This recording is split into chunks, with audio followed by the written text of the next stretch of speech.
சாப்டரோட ஸ்டார்ட்டிங்ல இந்த எம்டி தியன்மு இந்த மலையோட உச்சியில தான் இயற்கையோட மொத்த அழகையுமே உணர முடியும். அதுல ஒண்ணு தான் ஹெவலி லேக் அப்படின்னு சொல்லப்படுற ஒரு பெரிய ஏரி.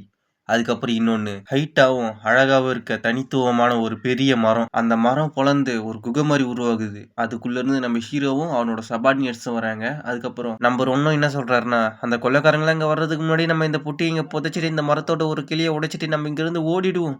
கிளான் லீடர் நான் சொல்றது சரிதானே? ஆனா நம்ம ஹீரோவும் ஏதோ ஒன்னத்த பார்த்துட்டு எதுவுமே பேசாம நின்னுட்டுருக்கான். அது என்னடா அப்படின்னு பார்த்தா, அங்க பல பேரோட கல்லறைகள் தான் இருக்கு. அது பார்த்துட்டு நம்ம ஹீரோ முதற்கொண்டு எல்லாருமே ஷாக் ஆகுறாங்க. அதுக்கப்புறம் இதெல்லாம் பார்த்து நம்பர் ஒன்னும் அது சரி. அப்படின்னா நம்ம இந்த பொட்டியாச்சும் இங்க பொத்திக்கலாமா? அப்படின்னு கேட்கிறாரு. அதுக்கு நம்ம ஹீரோவும் இல்ல அதுக்கு அவசியம் இல்ல அப்படின்னு சொல்றான். அதுக்கப்புறம் ஆமா நீங்க சொல்றது தான் லாஜிக்கா இருக்கு. நம்ம இந்த பொட்டி இங்க புதைச்சமா இல்லையான்றதை எப்படி எவ்வளி ஃபேர் பேங்கால தெரிஞ்சுக்க முடியும்? அதனால நம்ம இந்த டிவைன் ட்ரீயோட ஒரு கிளைய மட்டும் உடைச்சிட்டு இங்க இருந்து போயிடலாம் அப்படின்னு சொல்றாரு. அதுக்கு நம்ம ஹீரோவும் இல்ல அதுக்கு அவசியம் இல்ல அப்படின்னு சொல்றான். என்ன அப்படின்னா நம்மளால ஹெவலி ஃபேர் பேங்க் எப்படி நிரூபிக்க முடியும் அப்படின்னு இவரும் கேட்டுட்டு இருக்க சொல்லவே அங்க வந்து ஒரு அதிர்வு சத்தம் கேக்குது. என்னடா அப்படின்னு பார்த்தா அந்த மலையில இருக்க கொலைக்காரங்க அவங்க கூட்டத்தோட ஓடி வந்துட்டு இருக்காங்க. இதை பார்த்தா வாங்கினவும் மாறலுக்கும் சரி இங்க இருந்து தப்பிச்சு போயிடலாம் அப்படின்னு சொல்லிட்டு அந்த மரத்தை திரும்பி பார்த்தா அந்த மரத்துல அந்த ஓட்டையை காணும். இதை பார்த்து அவங்களுக்கு பயங்கரமான ஷாக்கு. நம்ம ஹீரோவும் ஃபைனலி இவனுக்கு வந்துட்டானுங்களா அப்படின்னு மனசுல நினைக்கிறான். அதுக்கப்புறம் இந்த ஹைட் அவுட்டோட வாய்ஸ் லீடர் வந்து இவன் தான். இவன் இப்ப என்ன நினைக்கிறானா, இதுக்கு வாய்ப்பே இல்லையே, நேத்து நைட் அங்க எல்லாருமே ரவுண்ட்ஸ்ல தானே இருந்தோம், இவனுங்க திரும்பி போயிருப்பான்னு நினைச்சேன். ஆனா இவனுங்க எப்படி இங்க வந்தானுங்க? சரி, நீங்க இங்க என்ன பண்றீங்க?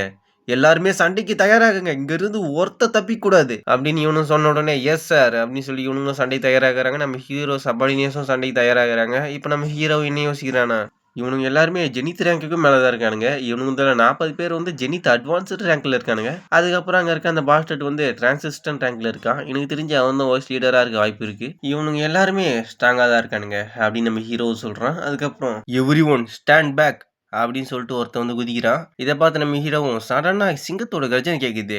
இவன் தான் தியன் ஹைட் அவுட்டோட லீடர் கெயில் தண்டர் மவுண்டன் கிங் அப்படின்னு நம்ம ஹீரோ நினைக்கிறான். அதுக்கப்புறம் இவன் பேர் வந்து டோ நேம் காங். காங்கும் வந்த உடனே அவனோட இன்னர்கியை ரிலீஸ் பண்றான். அவனோட இன்னர்கியால நம்ம ஹீரோட சபார்டினேட்ஸ் அவங்களாம் ரொம்ப அஃபெக்ட் ஆகுறாங்க. ஆனா நம்ம ஹீரோவும் எக்ஸ்ட்ராடினரியான இன்னர்கியை தான் வச்சுட்டு இருக்கான். கண்டிப்பா இவன் அசனன்ட் பிகினர் ரேங்க்ல இருப்பான் அப்படின்னு நம்ம ஹீரோவும் நினைக்கிறான். அதுக்கப்புறம் நம்ம ஹீரோவும் அவனோட கீ எனர்ஜியை ரிலீஸ் பண்றான். நம்ம ஹீரோட கீ எனர்ஜி வந்து அவனோட கீ எனர்ஜியை வந்து விலக்குது. அதாவது தள்ளி விடுது. அந்த மாரி இருக்கு. அதுக்கப்புறம் காங்கும் அந்த பாஸ்டர்ட் அவனோட கீ வந்து என்னோட கீ கூட மோதல. அதுக்கு பதிலா அவனோட கீ வந்து என்னோட கீய டிஃப்ளெக்ட் பண்ணுது.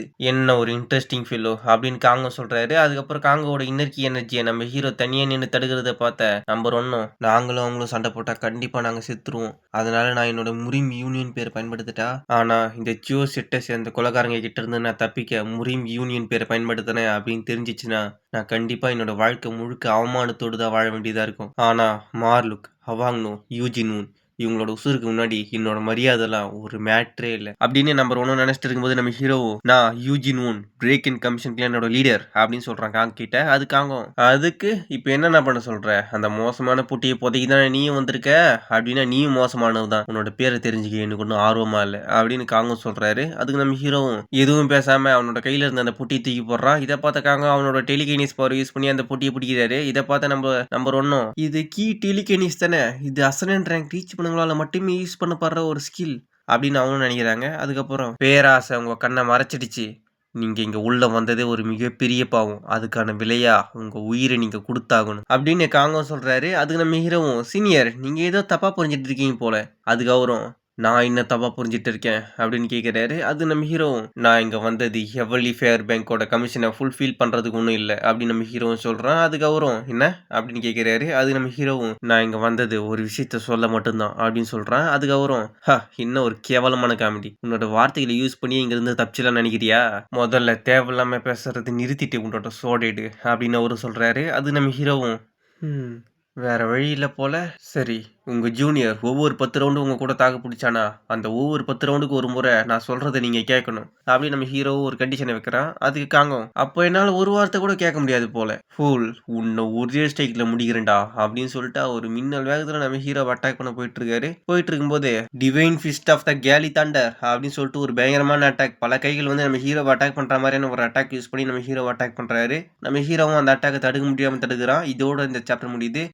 நெக்ஸ்ட் சாப்டர் ஸ்டார்ட்டிங்ல காங் பண்ண அட்டாக்ல இருந்து நம்ம ஹீரோ எப்படியே தப்பிக்கிறான். அதுக்கப்புறம் காங் திரும்ப நம்ம ஹீரோவை அட்டாக் பண்ண வராரு. அப்போ வந்து அவரு இந்த இம்மெச்சூர் பாஸ்டர்ட் ஆல்ரெடி டிரான்சிஸ்டன் ரேங்க் ரீச் பண்ணிட்டான் அப்படின்னு அவரு சொல்லிட்டு அட்டாக் பண்றாரு. அந்த அட்டாக் நம்ம ஹீரோ பிளாக் பண்றான். அதனால 2 பேருமே கொஞ்சம் தூரத்துக்கு தூக்கி வீசப்படுறாங்க. இதை பார்த்து அங்க இருந்த கொலகாரங்களும் இவன் வந்து நம்ம ஹைட் அவுட் லீடர் கூடவே நேருக்கு நேர் நின்று ஃபைட் பண்ணிட்டு இருக்கான் அப்படின்னு கொலகாரங்க இவங்களும் சொல்லிட்டு இருக்காங்க. இதே தான் நம்ம ஹீரோட சபார்டினேட்ஸ் நினைச்சிட்டு இருக்காங்க. இதுக்குதான் வாய்ப்பு இருக்கா அப்படின்னு சொல்லிட்டு இருக்காங்க. அதுக்கப்புறம் இந்த ஹைட் அவுட்டோட வைஸ் லீடரும் அஃப்கோர்ஸ் நிச்சயமா லீடர் வந்து அவரோட பவரை கண்ட்ரோல் பண்ணி தான் யூஸ் பண்ணிட்டு இருக்காரு. லீடர் வந்து அவரோட ஃபுல் பவரை யூஸ் பண்ணாருன்னா இங்க இருக்க கல்லறிகள்லாம் ஒரே செகண்ட்ல காணாம போயிடும். அதனால லீடர் வந்து அவரோட பவரை கண்ட்ரோல் பண்ணிட்டு தான் ஃபைட் பண்ணிட்டு இருக்காரு அப்படின்றது என்னால நல்லா பார்க்க முடியுது. ஏன்னா டிரான்சிஸ்டன் ரேங்க்குக்கும் அசலன் ரேங்க்குக்கும் இடையில ரொம்ப பெரிய வித்தியாசம் இருக்கு. ஆனா அப்படிலாம் இருந்தாலும் கூட இந்த பையனோட எபிலிட்டிஸ் அப்படின்றது வந்து நம்ப முடியாத அளவுக்கு இருக்கு. ஏன்னா எங்க ஹைடவுட் லீடரோட எனர்ஜி வந்து 3 சைக்கிள்ல இருக்கு.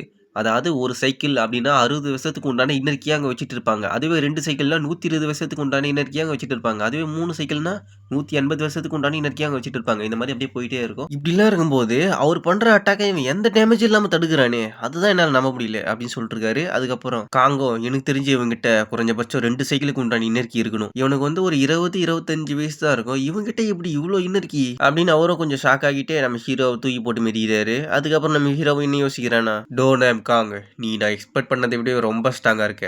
என்கிட்ட மட்டும் சேஜ் மெடிக்கல் ஆர்ட்ஸ் கிடைக்காம போயிருந்துச்சுன்னா இது ரொம்ப மோசமாயிருக்கும் அப்படின்னு நம்ம ஹீரோ சொல்றான். அதுக்கப்புறம் சிஸ்டம் ஓப்பன் ஆகுது. அதுல என்ன போட்டுருக்குன்னா அக்யூமுலேட்டிவ் பவர் ஆஃப் ரீஇன்ஃபோர்ஸ்மெண்ட், இந்த ஸ்கில் வந்து எஸ் ரேங்க்ல இருக்கு. இந்த ஸ்கில்லை நம்ம ஹீரோ இப்போ ஆக்டிவேட் பண்ணியிருக்கான். இந்த ஸ்கில்லோட எஃபெக்ட் என்னன்னா, இந்த ஸ்கில்லை யூஸ் பண்ணும்போது நம்ம ஹீரோட எல்லா பவரும் 5 நிமிஷத்துக்கு அதிகரிக்கும். அதுக்கப்புறம் நம்ம ஹீரோட பொட்டன்ஷியல் எனர்ஜி வந்து அதுவும் 5 நிமிஷத்துக்கு 150% அதிகரிக்கும். அதுக்கப்புறம் நம்ம ஹீரோவும் இது பார்த்து சிரிக்கிறான். அதுக்கப்புறம் நம்ம ஹீரோவும் நான் எப்படி இந்த இன்னர் கீ சைக்கிள்லாம் சேகரிச்சேன்னா, முதல்ல டெத் கீ எக்ஸ்ட்ராக்ஷன் மூலியமா 100 கிட்ட இருந்து அரை சைக்கிள் அளவுக்கான இன்னர் கீ நான் சேகரிச்சேன். அதுக்கப்புறம் thunder cloud key, eastern shining sage key, heavenly glacial water, இந்த மாதிரியான ஸ்கில்ஸ் மூலியமாவும் அரை சைக்கிள் இன்னர் கீ கலெக்ட் பண்ணேன். இப்போ என்கிட்ட 2 சைக்கிளுக்கும் மேல இன்னர் கீ இருக்கு. நான் ஏற்கனவே 5 நிமிஷத்துல 3 நிமிஷத்தை வேஸ்ட் பண்ணிட்டேன். இன்னும் என்கிட்ட 12 நிமிஷம் தான் இருக்கு. நான் அதுவுமே வேஸ்ட் பண்ண விரும்பல அப்படின்னு சொல்றான். அதுக்கப்புறம் நான் ஒரே ஸ்ட்ரைக்கில் கூட டிஃபீட் ஆகிறதுக்கு வாய்ப்பு இருக்கு அப்படின்னு நம்ம ஹீரோ நினைச்சிட்டு இருக்கான். அதுக்கப்புறம் நம்ம காங்கம் இந்த பையன் உண்மையாவே ரொம்ப இன்ட்ரெஸ்டிங்கா இருக்கான். அதனால என்னோட பவரை கொஞ்சமா காமிச்சா தப்பு இல்ல அப்படின்னு அவர் நினைக்கிறாரு. நம்ம ஹீரோவும் கொஞ்சம் கான்ல பார்த்துட்டு இருக்கான். அதுக்கப்புறம் நம்மளோட காங்கம் அவரோட இன்னர் கீ பவரை அப்படியே அவரோட கையில கேதர் பண்ணி நின்ன இடத்துல இருந்து ஒரே அட்டாக். இந்த அட்டாக்கை பார்த்த நம்ம ஹீரோவே பயங்கரமா ஷாக் ஆகுறான். அதுக்கப்புறம் நம்ம ஹீரோவும் இந்த அட்டாக்கை பிளாக் பண்றதுக்கு தயாராகிறான். இந்த அட்டாக் நம்ம ஹீரோவால பிளாக்கே பண்ண முடியல. அதனால அந்த அட்டாக் வந்து நம்ம ஹீரோவை டைரக்டா அட்டாக் பண்ணி நம்ம ஹீரோ வந்து தூக்கி வீசப்படுறான். இதை பார்த்து அங்க இருந்த மார்லுக் அதுக்கப்புறம் அங்க இருக்கவங்க எல்லாம் கிளான் லீடர் அப்படின்னு சொல்லி கத்துறாங்க. அதுக்கப்புறம் நம்ம ஹீரோவும் நிறுத்துங்க அப்படின்னு சொல்றான். இதை பார்த்து இவங்களும் நம்ம ஹீரோ என்ன சொல்லிட்டு இருக்கான் அப்படின்னு பார்த்துட்டு இருக்காங்க. அதுக்கப்புறம் நம்ம ஹீரோவும் எழுந்துக்க முடியாம எழுந்து இருக்கிறான். காங்கும் நம்ம ஹீரோ பக்கத்துல நடந்து வராரு. நம்ம ஹீரோவும் இந்த ஜூனியர் 50 ரவுண்டுக்கு மேல தாங்கியிருக்கேன், அதனால நான் ஒண்ணு மட்டும் சொல்லிக்கலாமா அப்படின்னு நம்ம ஹீரோவும் காங்க கிட்ட சொல்றான். அதுக்கு காங்கும் தலையை அசைக்கிறாரு. அதுக்கப்புறம் நம்ம ஹீரோவும் இவங்களை நான் சரண்டர் ஆக சொல்றேன். இவங்க பண்ண எல்லா பாவங்கள் குற்றங்கள் எல்லாத்துக்கும் நானே அவங்களோட லீடரா ரெஸ்பான்சிபிலிட்டி நானே பொறுப்பேத்துக்கிறேன் அப்படின்னு நம்ம ஹீரோவும் சொல்றான். இதை கேட்ட காங்க வந்து ரொம்ப ஷாக் ஆகுறாரு. இப்படிப்பட்ட சூழ்நிலையில கூட அவனுக்கு கீழே இருக்கவங்கள அவன் பாதுகாக்கணும், கேர் பண்ணணும் அப்படின்னு நினைக்கிறான். வெரி வெல் அப்படின்னு சொல்றாரு. அதாவது ஓகே சொல்லிட்டாரு போல. அதுக்கப்புறம் நம்ம ஹீரோவும் அதுக்கு சிரிக்கிறான். அதுக்கப்புறம் எல்லாரும் உங்க வெப்பன்ஸை கீழே போடுங்க அப்படின்னு நம்ம ஹீரோவும் சொல்றான். அதுக்கு நம்பர் 1 கிளான் லீடர் இதுக்கான அர்த்தம் என்ன அப்படின்னு கேக்குறாங்க. அதுக்கு நம்பர் 2 நாங்க உங்க கமாண்ட கேட்க மாட்டோம் அப்படின்னு சொல்றாரு. இதை கேட்ட நம்ம ஹீரோவும் நவ் அப்படின்னு சொல்லி கத்துறான். அதுக்கப்புறம் மொத்த பேருமே அவங்க வெப்பன்ஸை கீழே போடுறாங்க. அதுக்கப்புறம் காங்கோ டேக்கு அதை எடுத்துட்டு ஹைடோடுக்கு போ அப்படின்னு சொல்றாரு. அதுக்கு வாய்ஸ் லீடரும் எஸ் சார் அப்படின்னு சொல்றாரு. வாய்ஸ் லீடர் பேர் வந்து டேக்கு. அதுக்கப்புறம் வாய்ஸ் லீடரும் நீங்க அப்படின்னா இங்க தனியாவே இருக்க போறேன் அப்படின்னு சொல்றீங்களா அப்படின்னு கேட்கிறாரு. அதுக்கு காங்கவும் ஆமா அப்படின்னு சொல்றாரு. அதுக்கப்புறம் நம்ம ஹீரோ வந்து அவங்க ஃப்ரெண்ட்ஸை சரண்டர் ஆக சொன்னதுனால ஹைடவுட்ல இருக்க கொள்ளக்காரங்க வந்து அவங்கள கூட்டு போறாங்க. அதுக்கப்புறம் இப்போ அங்க இருந்து எல்லாருமே போயிட்டாங்க. இப்போ நம்ம ஹீரோவும் காங்கம் மட்டும் தான் தனியா நின்று இருக்காங்க. இப்போ காங்கம் உன்னோட சபார்டினேட்ஸ் எல்லாம் ரொம்ப நல்லவங்க போலியே அப்படின்னு கேட்கிறாரு. அதுக்கு நம்ம ஹீரோவும் அவங்க என்னோட காம்ரேட்ஸ் அப்படின்னு சொல்றான். அதை கேட்ட காங்கம் சிரிக்கிறாரு. அதுக்கப்புறம் நம்ம ஹீரோவும் இப்போ சுத்தி முத்தி பார்க்க வேண்டிய அவசியம் இல்ல, சுத்தி யாரும் இல்ல, அதனால வா மறுபடியும் ஸ்டார்ட் பண்ணுவோம் அப்படின்னு நம்ம ஹீரோவும் கூப்பிடுறான். அதுக்கு காங்கம் ஏ ஃபுல் என்னோட ஃபுல் பவர்ல உன்னால என்ன சமாளிக்க முடியும்னு நினைக்கிறியா?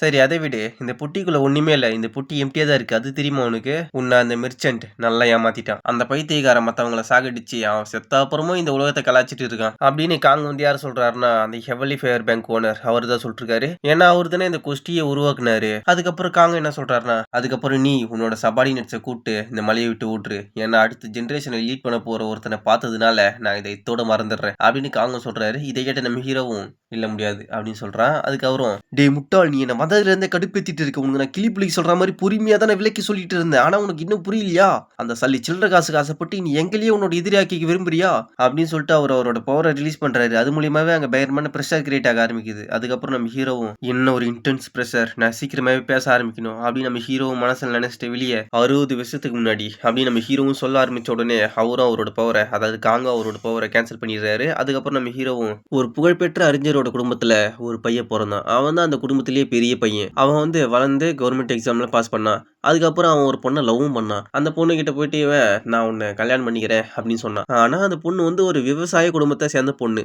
இவன் வந்து ஒரு பணக்கார குடும்பத்தை சேர்ந்த பையன். ஓகேங்களா? இந்த விஷயம் வந்து அந்த பையனோட ஃபேமிலிக்கு தெரிஞ்சு போச்சு துரதிர்ஷ்டவசமா. அதனால அந்த பொண்ணு வந்து அந்த பையனோட ஃபேமிலியில இருக்க ஆளுங்கெல்லாம் மிரட்டி கிட்டி அந்த பொண்ணை வந்து அந்த ஊரை விட்டாச்சு தொத்திட்டாங்க.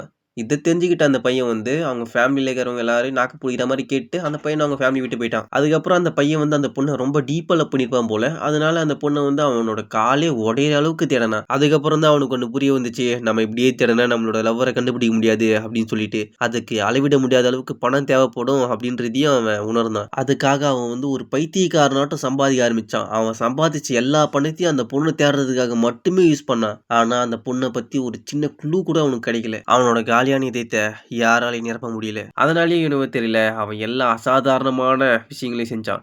யாராலையும் நினைச்சு பார்க்க முடியாத விஷயங்களையும் அவன் செய்ய ஆரம்பிச்சான். அதுக்கப்புறம் அவன் இறக்குற தருவாயில தான் அவனுக்கு ஒரு உண்மை தெரிய வந்துச்சு. அது என்னன்னா, அவளோட லவ்வர அவங்க வெளிய புடிச்சு தொரத்தும்போது அவ கர்ப்பமா இருந்திருக்கா அப்படின்ற விஷயம் அவனுக்கு தெரிய வந்துச்சு. அந்த பொண்ணு வாழறதுக்காக ஒரு இடத்த தேடி இந்த உலகத்தையே சுத்தி திரிஞ்சா. அதோட முடிவுல ஒரு மவுண்டன் ஹைரோட்ல அவளோட குழந்தைய பெற்றெடுத்தா. பெற்றெடுத்த உடனே அவ செத்துட்டா. இந்த எல்லா விஷயமும் பல நாளா அந்த பொண்ண தேடிட்டு இருந்த அந்த பையன் காதுக்கு போச்சு. அந்த பையனும் அவனோட பொண்டாட்டியோட சடலத்தையும், அவனோட முழுமையா வளர்ந்த குழந்தையும் பார்க்க விரும்புனான். ஆனா, அவன் உயிரோடு இருக்கும்போது அவனோட பையன பார்க்க அவன் பயந்தான், தயங்கினான். அதனால அவன் செத்த அப்புறமா அவனோட பொண்டாட்டியையும், அவனோட குழந்தையையும் பார்க்கணும் அப்படின்னு முடிவு பண்ணான். அப்படின்னு நம்ம ஹீரோவும் சொன்ன உடனே காங்குக்கு என்ன சொல்றதுன்னு தெரியல. அப்படியே திகைச்சு போய் நின்னுட்டுருக்காரு. அதுக்கப்புறம் அவரும் நீ சொல்றதெல்லாம் உண்மையா? உன்னால இதை நிரூபிக்க முடியுமா? அப்படின்னு கேட்கிறாரு. அது நம்ம ஹீரோவும் அஃப்கோர்ஸ் என்னால நிரூபிக்க முடியும் அப்படின்னு சொல்றான். அதுக்கு அவரும் உன்னால ஒருவேளை நிரூபிக்க முடியலனா அப்படின்னு கேட்கிறாரு. அதுக்கு நம்ம ஹீரோவும் அவனோட சோட தூக்கி அவருக்கு முன்னாடி போடுறான். அதுக்கப்புறம் நீ இப்போ என்ன சொல்ல வர அப்படின்னு கேட்கிறாரு. அதுக்கு நம்ம ஹீரோவும் ஒரு வேளை என்னால அதை நிரூபிக்க முடியலனா